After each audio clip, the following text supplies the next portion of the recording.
Hi, folks. I'm Father Joe Grimaldi. You can call me Joe, and I'd like to welcome you to my podcast.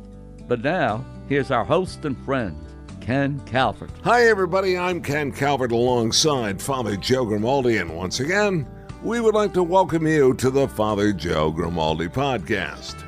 The Lincoln Spring Sales event is going on now at Hoot McInerney Star Lincoln. Shop online at starlincoln.com and take a virtual tour of their incredible 2021 lineup. The Aviator, the all-new Corsair, the Nautilus, the impressive Navigator. Want a sedan? Well, now's the time to make an incredible deal on the remaining 2020 Lincoln MKZs. Hoot McInerney Star Lincoln celebrating 50 years as the area's premier Lincoln dealer with service second to none, from an oil change to a major repair. Looking for a previously owned Lincoln? My friends, look no further than Hoot McInerney Star Lincoln. Call Star Lincoln 248-354-4900 for sales or service. Father Joe Grimaldi and I are both driving a Star Lincoln because, not unlike you, we receive the Star treatment. Simply head to starlincoln.com or call 248-354-4900.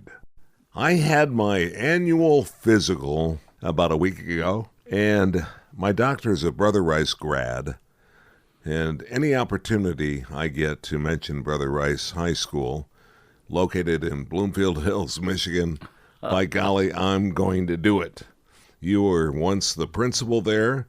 You were teacher when I was going to high school there.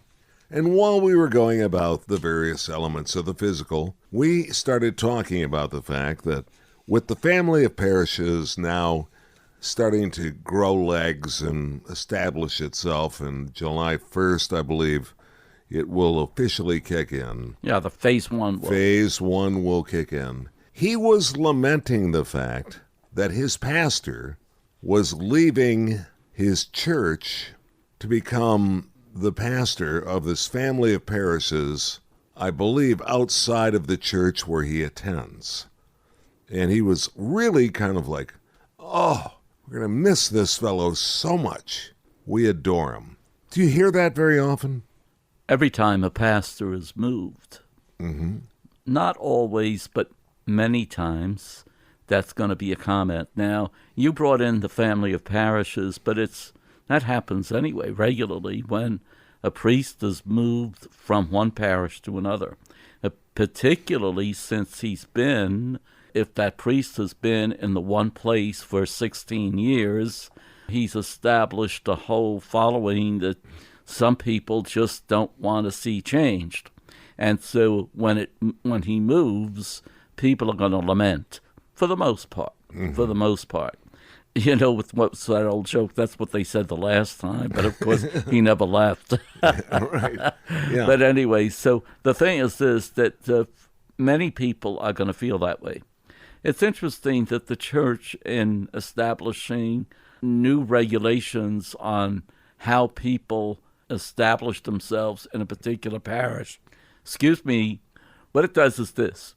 They have to consider a number of things. When they're picking a pastor for a particular group of people, they try to match them in the best way they can so that the pastor and that congregation will relate well.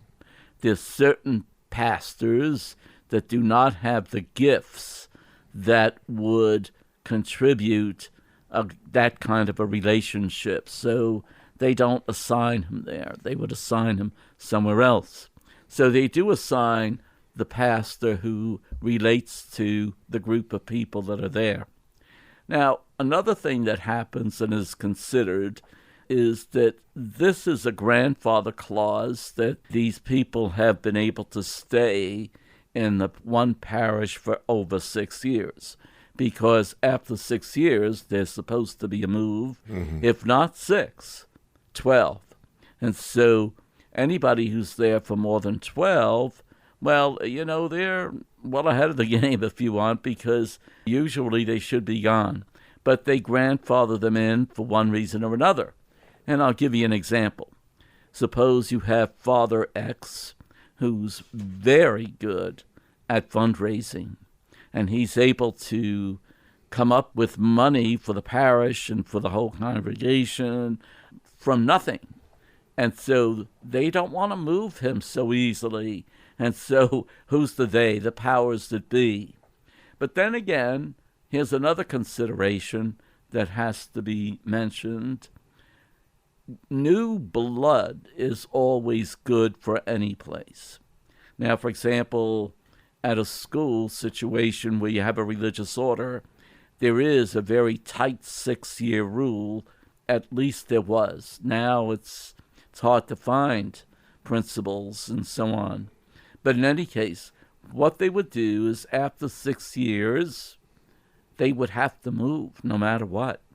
And the reason was this, that 6 years was enough for the person to establish himself, and also it would allow for new blood to come into the school with people that might think outside of the box, if you want. Yep. And so they could contribute in different ways. The other thing it did is this. There would be a review after the first 3 years. And here's what that happens. What that happens then is that after 3 years, if the pastor or the principal is not doing what he's supposed to be doing, they will move him out. Now, there's no shame attached because that was the time for the actual review and, would give him another term so that this way he could leave with his head up and so that he wasn't being ousted. Mm-hmm. So, there's all of these different considerations that have to be made. Nowadays, I think they try, being the scarcity of priests, very difficult to keep to it, but they try to keep the pastor there for the full 6 years and maybe 12 if they can, if all things are going well. And I said because of the lack of priests, or the fewer priests, if you want, the need for more priests, this family of parishes has been established where priests and deacons are now grouped together for a particular family. All that means is this. The parish itself maintains its own identity. However, that parish is one of 4. Let's say 4. It could be 6, 3, but let's say 4. That parish is one of 4. So, whoever is the pastor of that parish, and he's also what they call the moderator of all 4 parishes, he has a double role to play. He could say, okay, Jim, they're going to need you at St. Anastasia. Mm-hmm. So we'd like you to say Mass there next week. And you, would you go to St. James the Apostle? Would you say Mass there next week? So the moderator then could coordinate all of these different people that are part of the family. The other thing, too, to be considered, the finances. Well, instead of having a CFO for each parish, because that requires somebody with a lot of background and so on. So now you're going to have one chief financial person in charge of the 4 parishes. However, each parish will still have a bookkeeper, if that makes sense. Okay? Yeah, it's a little hard to understand, but I get it. Yeah, yeah. The bookkeeper can't do the CFO job. Right. Okay? Yeah. So it saves on that. Take, for example, religious education. We have already started, before we even began the family of parishes, to incorporate people from other parishes who want to become Catholic. So they come in, they are part of the RCIA program of Parish A, but it also includes people from Parish B and C. Mm-hmm. So that's already begun in some places. And we haven't even begun the family of parishes. So it's going to save on, you only need one director of RCIA. We are fortunate in the one particular parish where I am stationed to have 2 full-time musicians who also compose, like in the years of Bach and Beethoven. Right. Surely, yeah. Mm-hmm. So, and they do beautiful stuff. Now, these are experts. They're not exactly, somebody who knows how to play the guitar. Right. Have them come over. Yeah. So you have two very talented individuals. Maybe we won't have two. You'll have one director for all 4 parishes, and you might have the guy that plays the guitar this week at that parish, and you might have the expert the following week, and so on. So they'll be able to manipulate, I mean that in a good sense, right, the number of musicians that they need and have. So also the deacons, if they're part of that one family, if a parish needs a deacon next week, well, they'll send him there, or whichever way. Right. I have a feeling, for example, there's one parish that doesn't have a pastor. I don't think they're going to give him a pastor because it's a very small parish. What they're going to do probably, is take a priest who belongs to the family of parishes in this particular grouping and send him to be, in quotes, the everyday pastor, while the moderator will maintain the job as the pastor. I don't know if that makes sense. It does. It sounds to me like the Catholic Church is right-sizing its business model. Does that make sense to you? It does, but I would say that the higher-ups would have a very hard time hearing that, okay? They do. Really? Oh, yes. Why? Why? Because that's not the way it's done. This is a spiritual entity of a family. Huh? No kidding. Really? Exactly. It's not a business endeavor. It's going to help the business part of it, but it is not a business endeavor. It's a spiritual endeavor. Okay, for example, you have a mission to carry out, the evangelization. Well, it's a different way of evangelizing. Okay, instead of having all of this parish taking on the onus of evangelizing, there's a group of people that can work together to see what's the best way to do it. It's interesting because we are not going to let people down or go unless they're of retirement age, and they would have to go anyway. But it's just a matter of regrouping. So no one in the ranks right now in the laity side of the Catholic Church has to worry about their job with the family of parishes. I don't think so. Okay. Yeah. All right. Yeah. For some reason, I just thought it was more of a consolidation than it was a consideration to expand the assets that we have to all of our parishes or the family of parishes so that they can be exposed to new and different elements. Yeah, let me say this. The assets are not considered until the very last thing. Okay. And he makes that very clear, okay? Yeah. The thing is this, that I don't know, you've been in this diocese long enough to know that there used to be a time when they joined parishes.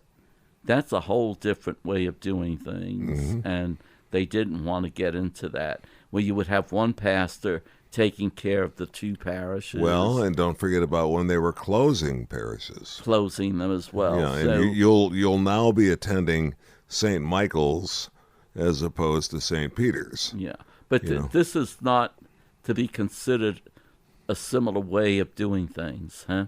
It's a whole new concept of a family working as a family to evangelize the people of the archdiocese. Now, I don't think he's living in Never Never Land. I think he's thought this out and he's prayed about it, and he's also related it to scripture and things of this sort. He's put a lot of effort into it, and I say he, the archbishop, is what I'm thinking of. And so he's doing his best to try to maintain the identity of the parishes as they are, and at the same time doing things that will ease the burden. And so when I say that, for example, the accounts for parish A will not be changed in any way. The accounts of parish B will not be changed. It'll still be parish A and parish B, and some will have more than others if you want. However, I'm sure there's going to have to be some type of way of donating to another parish in some way or other. I don't know exactly how that's going to work out, but basically we have an archbishop who's very spiritually inclined, and he would rather see us fail completely than to call it a business entity by any means. So this is why he's so big on the family of parishes, and it's a new evangelization. Final question for you, and I think I know the answer, but maybe I don't. Is this unique to our area?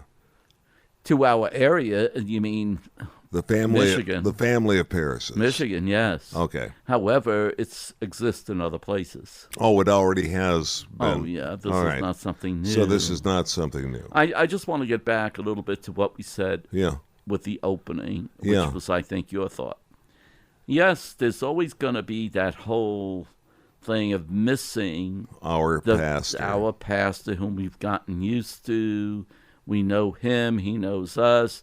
We socialize together sometimes and all of this. But by the same token, people do get used to it, and life goes on. I hate to say that, but life does go on. And it's not as if the old pastor, I use old and very liberally. Well, as a timeline as opposed to age. Yeah, so he's not going to go so far away that they can't see him socially. Now, maybe they're worried about the kind of theology that they're going to receive from whoever comes in. However, as I said very early too, is one of the big aspects of assignments is to try to match the pastor with the new grouping. Mm-hmm. And so that they're not just going to put anybody into this particular parish. They're going to work with them to find out, and they already have, I'm sure, to find out who's most capable of providing the needs of this particular congregation. And so that, they'll probably get somebody who's going to be very good and so on.